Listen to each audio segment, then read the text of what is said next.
I'm going to show you a really good remedy if you're losing your eyelashes, okay? And you want to build strong eyelashes. I want to first define the derivation of a word, alopecia, which comes from the Greek word, which means fox. Apparently, the ancient Greek foxes often lost their hair due to mange, okay? Now, mange is a condition where you have these mites, okay? They're microorganisms that are affecting the hair growth. So if a fox has mange, they have these patches of hair loss, okay? And that comes from a mite. Now, on our bodies, we also have mites that live within our friendly bacteria, okay? They're called commensal organisms, which means they don't hurt us. They don't help us. They're kind of neutral. The word commensal comes from, if I'm not mistaken, drinking from the same dish. And so basically we have this diversified microorganism mixture of all sorts of things. We have bacteria, we have yeast, we have fungus, and apparently we have some mites, okay? And they don't bother us unless the condition changes where you start getting an overgrowth of these mites. And it just so happens they live in the hair follicle, and they also live on your skin. And so if they're in the hair follicle and they're hungry, they're going to eat your hair, okay? Because they also eat dead skin cells.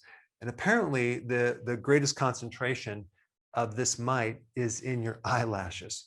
Also, if there's an overgrowth on your skin, you're going to get either rosacea, okay, which is like a redness of the cheeks. There's like 18 times more of this microorganism in rosacea than there is in normal skin. And the name of this microorganism is called Demodex. And this mite is also known to cause alopecia, but not in every situation. But they did an interesting study on Rogaine, which is the main medication for alopecia, and found that it worked better when they added the remedy I'm going to recommend for these mites, which is tea tree oil. In fact, the medication that they use when you lose your eyelashes would be Urax, ivermectin, and Flagyl.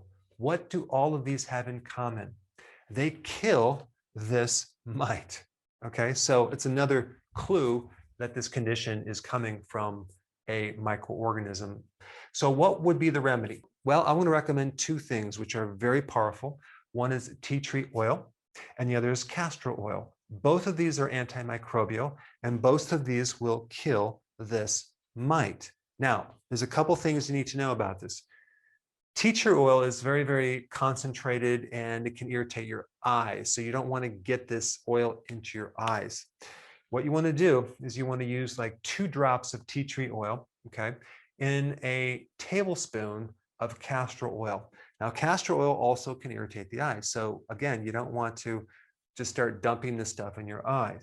And you can either get a cotton ball swab or a Q-tip, and very gingerly and gently put a little bit on the roots of the upper eyelash, okay? Just a little bit on there before you go to bed.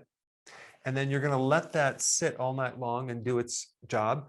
And then you're going to apply it every other day for 6 weeks. Because what's happening, you're not only going to kill these mites, but you want to kill the eggs and make sure they don't come back. The advantage of this remedy is that there's very minimal side effects. And of course, check with your doctor before applying any of this information.